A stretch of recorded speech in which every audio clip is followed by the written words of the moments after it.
The story begins when Ozawa Haruka enters the college's film club to seek out the help of Saito Yakumo, a reclusive reputed who is able to interact with ghosts and spirits. She asks him to help, recounting that after a test of courage in the old school building's forbidden room, her friend called Mickey was possessed by a ghost and hospitalized, while another decided to end itself. When he charges her 25,000 yen, she is skeptical. However, she changes her mind when it's revealed that he knows about her dead twin sister called Ayaka. They visit Mickey and Yakumo confirms that the ghosts of dead girls are indeed possessing her. They were likely killed in the old building. Later, they learn from Professor Takeaka that another one of her friends committed suicide. Yakumo later walks her home remarking that there is no curse, they are being targeted by a human. They investigate the old school building and learn it is under Takeaka's management. They discover several female belongings and suspicion falls on the professor. Yakumo retrieves a cup used by Takeaka and gives it to his colleague, called Officer Godu, for DNA analysis. Haruka is kidnapped by Takeaka and at the same time Godu confirms that the DNA on the female belongings is a match for the professor's. With the help of Ayaka's ghost, Yakumo rescues Haruka and reveals his red eye that allows him to communicate with spirits, which Haruka remarks is beautiful. Takeaka then flees and sets the school building on fire, but he is quickly apprehended by Godu. As the two are trapped on the roof, Yakumo guesses that Haruka entered the old building to seek out her sister. She had been jealous her sister, so while playing ball one day she deliberately threw it harder than usual, and Ayaka is hit by a truck and dies, filling Haruka with regret. When she laments that she probably hates her, he allows her to speak to her using his powers, and the two sisters reconcile and embrace each other. Meanwhile, a mysterious red-eyed man instructs a doctor, called Aichi, to do as he is told to see his daughter again. After appeasing the spirits in Mickey's body, Haruka remarks that speaking to a spirit never occurred to her. Yakumo expresses his dislike of forced exorcisms and his disdain for bogus psychics. She asks for more time to pay the 25,000 yen fee, however, he tells her that Mickey's father had already paid her, so their contract ends here. While working part-time, she meets a businessman called Iri and his assistant Kunamatsu. She overhears them speak about a cursed fox shrine, and Kunamatsu explains that they are currently working to merge the city's two fox shrines into one. Haruka pays a visit to the shrine and is startled by a fox-masked ghost. She runs into Ishin, who introduces himself as Yakumo's uncle, noticing one of his eyes are red, and asks if he can also see ghosts, but he explains it is just a contact lens so that Yakumo does not feel alone. She also meets Nao, Yakumo's deaf cousin. Haruka chases after Yakumo and sees him talking to another girl. She passes by the fox shrine again and finds Iri by the statue. Suddenly, the searchlights explode and a girl's laugh is heard, and Yakumo pushes her out of harm's way. He explains that this is not the work of a ghost but by human. He points to a nearby shed and Kunamatsu emerges. Kunamatsu explains that Iri had planned to elope with a girl called Kuniko, with whom his parents did not approve of. He dispatched a messenger to have her wait by the Eastern Fox Shrine, but he told her to wait at the West by accident. Although he realized the mistake early on, he was stubborn and continued to wait.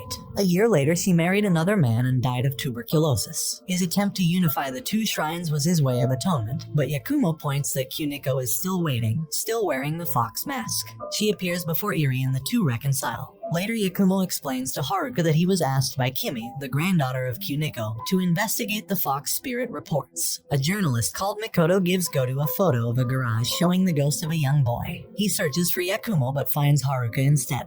Yakumo arrives soon after to ask what they want, and Haruka describes how while being driven home by her assistant manager Tatsuya, they entered a tunnel filled with malevolent spirits, but he managed to remain calm. She asks him to check if any ghosts attached to them, to which he agrees. Godu shows him the spirit photo and explains that it is a photo of a garage owned by Toru, a chop shop owner linked to various crimes, and we discover that the boy's ghost in the photo went missing 2 months ago. They arrive at the garage and begin digging, and they find the boy's dead body. An autopsy performed by Hato confirms that the boy was struck by a car but likely did not die until he was buried alive. Haruka brings Tatsuya to be cleared of ghosts, but Yakumo finds it odd that he looked surprised when he sees the spirit photo from earlier despite reportedly being unfazed by ghosts. He reports this matter to Godu, who affirms his fears. Toru is arrested and named Tatsuya as the driver who hit the boy and conspired in his premature burial. The boy's ghost possesses Tatsuya while Haruka is in the car, so Godu and Yakumo give chase. He attempts to verbally convince him to leave, but the boy refuses. They soon approach the dark tunnel and Godu manages to slow down the car. The boy finally agrees to stop the car, but he is taken by the spirits in the tunnel. Yakumo is frustrated he was unable to save the boy. He can only communicate with them. Haruka pays her respects outside the tunnel as Duishin and now. He reveals he named Yakumo as such because it means overlapping clouds, and had hoped he would overcome the many challenges caused by his striking red eye, and would one day be clear as the sky. As the serial murder of high school girls continues, Godu is transferred to the Unsolved Crimes Unit alongside his new subordinate called Yutaro. He receives a call from the chief of police to save his daughter. Meanwhile, Haruka continues to visit Yakumo much to his annoyance. He later remarks that people react to his red eye in two ways, out of fear or out of a desire to harness its power. Godu and Yutaro arrive asking for his assistance, while Haruka sneaks out to investigate the request of her friend Mayuko. Godu explains that 5 days ago Makoto was found unconscious on the street next to Takashi, a doctor-turned-drug dealer. He appeared to have died from a heart attack, suspected to be a result of his drug experiments. Meanwhile, Haruka visits the riverbank and sees a gravestone for a girl named Ayaka. She sees her ghost in the river telling her to please stop it, and she falls into the water. Yakumo finds that Makoto is possessed by the ghost of Takashi.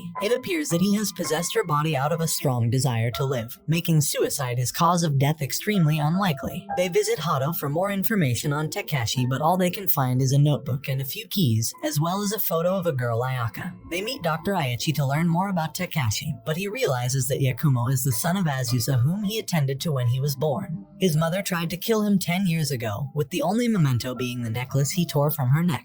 He learns that he was the doctor who delivered him, and when he learns his mother was terrified of his red eye at birth, he sullenly storms out. He later tries to throw out the necklace by the river, but Haruka stops him, reasoning that she was still his mother. She asks him not to carry every burden himself, and the two embrace. After investigating Ayaka's grave by the riverbank again, Yakumo warns Haruka not to do something so dangerous again. They return to Aichi, where he explains that Takashi was a close family friend and his junior in medical school. Ayaka is Aichi's daughter and she died from a river flash flood. Yakumo asks him if he is trying to resurrect her, to which he replies, "Is that so wrong to wish for?" They investigate the use of the keys. Yutaro finds a duffel bag full of cash, while Godu and Yakumo find the missing girl inside a floodgate maintenance room. Takashi is named the culprit of the serial murders and kidnappings, but the issue regarding Makoto has yet to be solved. Hato shows Godu and Yakumo photos of the victims who strangely had peaceful looks on their faces despite drowning to death. Godu spots another photo showing the red-eyed man, and they realize Aichi is involved with him. As Haruka is tased by one of Aichi's accomplices, Yakumo and Godu race to another floodgate as instructed, where they find Aichi throwing Haruka over the railing. She plummets to the river below despite Godu's best efforts, but Yakumo just manages to save her. Later, he brings him and the possessed Hijikata to Aichi's clinic. Aichi explains that the red-eyed man told him that if a girl his daughter's age died, then she could possess the body. He confesses that Takashi was not a junior, but someone he had hired to kidnap the girls. However, Yakumo reveals the photos, and with Haruka's testimony, the grisly truth is revealed. Every time a girl was sent to the depths, his daughter indeed possessed his body, but only to ease their suffering, and she soon succumbed to the fear of dying once more. Every time Aichi attempted to resurrect his daughter, he was merely killing her again and again.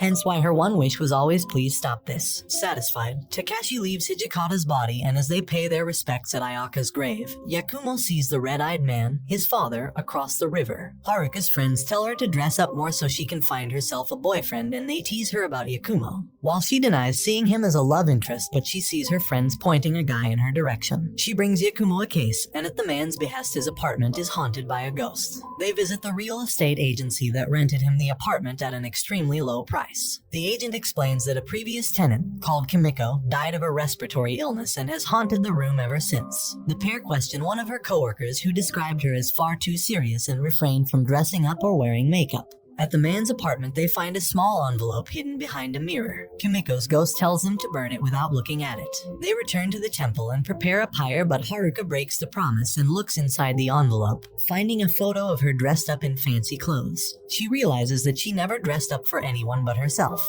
She apologizes to Kimiko's ghost before burning the photo, who then reveals herself and tells her to do her best. Later, Yakumo compliments now on her new cardigan after he had ignored it earlier. Haruka playfully pokes him in the side, revealing him to be ticklish, causing herself and now to laugh. Haruka invites Yakumo to watch her perform for the music club and says he'll drop by if he feels bored. Meanwhile, his father sets his plan into motion. Makoto investigates an eerie mansion where she finds a girl collapsed on the floor who cries out for help. However, her face shows she has something else up her sleeve. The matter is brought to Yakumo, who is familiar with the mansion as the site of the Nanes murders, where a family was brutally killed 15 years ago. However, their daughter Miyuki was strangely missing.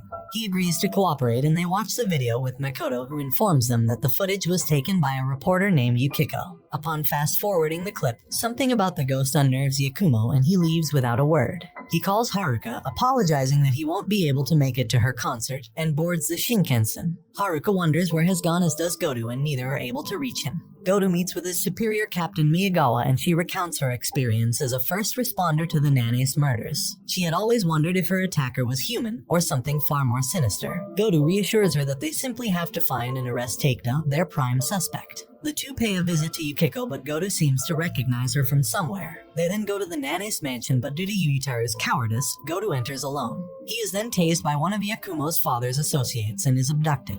Yuitaru becomes despondent over his inaction, and an angry Miyagawa tells him that Goto's wife, called Atsuko, had asked him to take care of her husband. She departs but says that if anything happens to Goto, she will never forgive him. Meanwhile, Yakumo visits a familiar house where he is attacked by the same assailant who tased Goto. Takeda, the prime suspect of the Nane's murders, is chased by police through an alleyway. Meanwhile, Makoto, Yuitaru, and Haruka all arrive at the temple and meet with Isshin. Upon seeing the clip, Isshin is horrified to see that the ghost is Azusa, his sister, and Yakumo's mother. Yuitaru has lost his nerve and suggests that they bring this matter to the police instead, and Haruka voices his disapproval of him. Yuitaru storms out, followed by Makoto, who manages to talk some sense into him. Meanwhile, Haruka visits the grave of Akane, who was Yakumo's middle school teacher. He blamed himself for her death and once attempted to stab out his red eye. They regroup and reconcile at the house, and Haruka finds a critical clue. The footage was not from the Nane's mansion, but somewhere else. Yuitaru and Makoto both confirm that the girl known as Yukiko was an alias, and none of the information she provided was true. Isshin shows them a letter written by Keiko, Haruka's mother, to Azusa.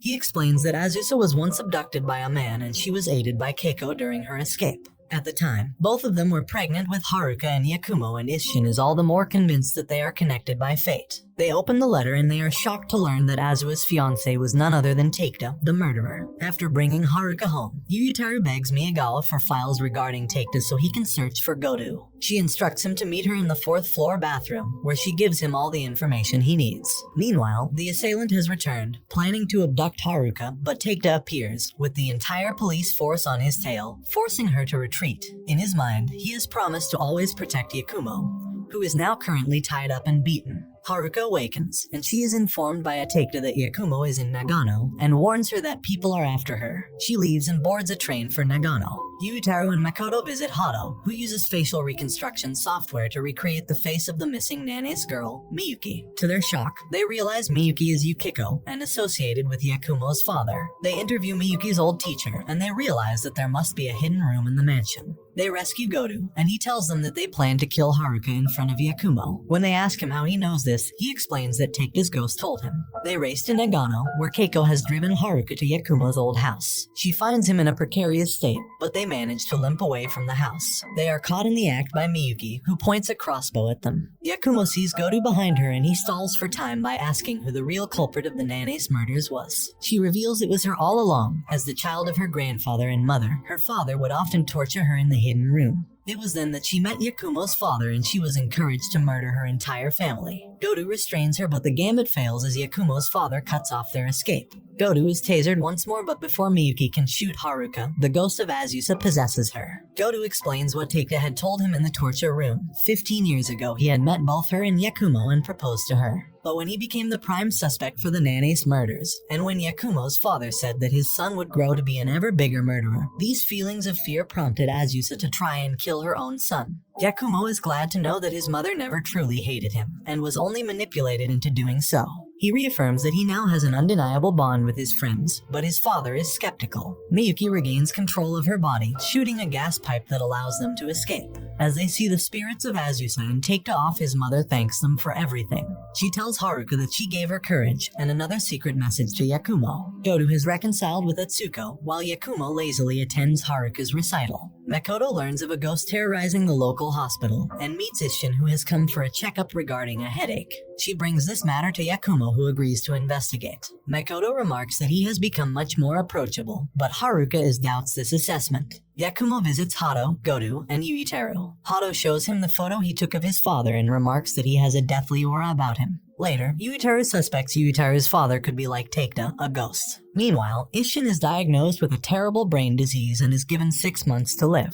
Elsewhere, the police have arrested Miyuki, and Miyagawa hopes to interrogate her before headquarters can sweep her under the rug. Isshin meets a girl in a wheelchair who also has a terminal illness. He manages to encourage her and give her hope. He calls over Noah, and they learn that the girl's name is Yoshiko. He encourages the two to be friends in the meantime. Haruka visits Yakumo in the club room, and he shares his suspicions with Yuitaru that his father could be a ghost. They head to the temple where Isshin shows them a package that Keiko has sent, containing several photos and albums. Several of them depict Yakumo as a baby, while others show when Haruka's sister was still alive. Isshin later reveals to Yakumo of his illness, and hopes to keep it a secret from now. Yakumo is visibly disheartened, and Isshin tells him to live his life to the fullest. Elsewhere, Godu and Yuitaru interrogate Miyuki, who tells them that he plans to kill Isshin. Yakumo is shaken by the news of Isshin's illness, and he acts strange during their investigation of the hospital. Their phones are turned off, leaving Godu and Yuitaru unable to contact them. The officers race back to the temple where they find Isshin, who is made aware of the plot to kill him. He asks Godu to take care of now if anything happens to him, having grown to trust the boorish officer. Yakumo's father appears, and Isshin knocks Godu out so he can have a chat with him inside. He explains that he once held a great grudge over him for hurting Azusa and leaving Yakumo with a deep-seated trauma, but such feelings have passed. As he tells him that Yakumo will never succumb to darkness, he is fatally stabbed. Meanwhile, Yakumo witnesses the ghost, but contrary to the reports, she begins apologizing to patients she has scared in the past. They then get a call from Yuitaru informing them of the stabbing. Isshin is soon brought to the hospital, but the doctor declares him brain dead. This enrages Godu, who threatens to arrest him, but Yakumo tells him to calm down. Godu fulfills his promise to Isshin and takes Nao home with her, leaving Yakumo to watch over his uncle. Things become complicated when the lead investigator of the Nanes murders 15 years ago, in order to save face for naming Takeda as the culprit, releases a gag order on all things related to the crime, preventing the media and officers from reporting or writing about Isshin's stabbing or Miyuki's confession to the crime. Godu has Hato examine the temple for any clues relating to Yakumo's father, but it is just as suspected. With no traces whatsoever, they confirm that he is nothing but a ghost. He visits Miyuki in her cell, who is initially glad to see him again, but he ends up injuring her instead. Godu is ordered by Miyagawa to tend to Nao in her time of need, while Haruka gives Yakumo Isshin's red contact lens, which he had worn so that Yakumo would never feel picked on for having different eyes. Isshin is registered as an organ donor, but Yakumo refuses to give his consent as he has yet to see his ghost. However, he does see the ghost girl from earlier, and they follow it back to the room of the girl, Yoshiko. The doctor explains that her doctor, Sakakibara, tried everything he could, but unless she gets a transplant in 6 months, she will die. Yakumo's hatred begins to grow, unnerving Haruna. Haruka tells Godu that Yakumo has figured out the culprit behind the attack, but it is not his father. She tells him that he has become rather cold, and Godu remarks that he was like that in middle school. He says that he has changed drastically since then, and he credits Haruka for that change. Godu then gets a double whammy of disconcerting news. Miyuki has escaped, while Yakumo is spotted at the hospital, but not to visit Isshin. Yakumo visits Sakakibara, whom he accuses of leaving Isshin brain dead on purpose to force an organ transplant for Yoshiko. He reveals that he knows Yoshiko is his daughter, as well as other evidence that gives him the perfect opportunity to ensure that the transplant goes forward. Isshin denies everything, but it is soon apparent that he is the culprit. He feels from both him and Godu, but Yakumo cuts him off at the roof. Sakakibara sees nothing wrong with what he is doing, and he attacks Yakumo, but he fends him off. Yakumo's father soon appears, who feels hatred swelling in his son, especially at practical death of Isshin. Godu and the others soon make it to the roof. His father says his hatred is not enough and has Miyuki shoot a gun at one of his friends. Godu is fatally shot in the stomach, and just as planned, Yakumo's hatred spirals out of control, enabling him to possess his son's body. Miyuki explains to them that ordinarily, a ghost is unable to possess a body as two souls cannot occupy one space at the same time. But an exception is created if both souls share the same mental state at the time of possession. Miyuki embraces Yakumo, assuming the possession is complete, but he suddenly disarms her and fights her off. As she is held at gunpoint by Yuitaru, it is revealed that Yakumo managed to fight off the possession, and his second red eye was Isshin's contact lens. Not wanting to be in a cycle of hatred, he finally consents to the organ transplant, on the condition that Sakakibara gives himself up to the pulse after. He drops to his knees, thanking him profusely. Yakumo's father's plan is foiled for now, but he remarks that as a ghost, he will exist for as long as his desire to possess his body is alive. He bids them farewell and disappears. Realizing she was just used all this time, Miyuki jumps off and escapes. They chase Miyuki, but she has now lost all will to live and she drives her car off of a winding road, ending herself. Meanwhile, Goto's organ transplants are successful. Although saddened that his uncle has died, Yakumo is comforted knowing it is what he would have wanted. The next day, the group gathers for Isshin's funeral. Miyuki's body has yet to be found, and Hato remarks that Yakumo's father never committed any crimes himself. He merely convinced others to do it for him. Goto tells Yakumo that he and Etsuko plan to officially adopt him and now as their children, and he agrees. During the funeral reception, Yakumo suddenly walks off and Haruka follows him into the main temple, where he has a final conversation with Isshin telling him not to worry about him. And now, as the final candle is blown, tears stream down Yakumo's face as he recalls his uncle's last words, "Thanks for everything." In an epilogue, Goto has adjusted to his new role as a family man, taking more time off work. Makoto continues her work as a journalist, while Hato looks forward to more dissections. Yakumo and Haruka continue working together solving supernatural cases, and he silently thanks his uncle for everything he has done. And this brings the anime to an end. Don't forget to like and subscribe if you enjoyed, and turn on the notification bell so you never miss out on another video. Until next time, take care.